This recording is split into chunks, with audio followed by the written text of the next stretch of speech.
Hello sir, good evening. Ito na po yung item niyo po.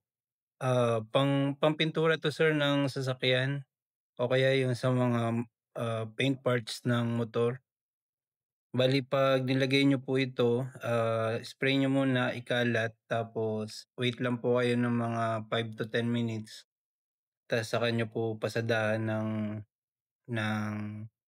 microfiber. Makintab po yun, matagal po yung ano niya, yung effect niya.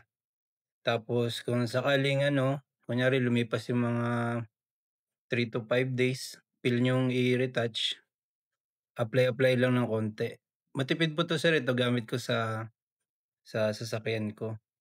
Tested and proven na po, tsaka ano pa po, 2017 pa yata kami nagtitinda nito.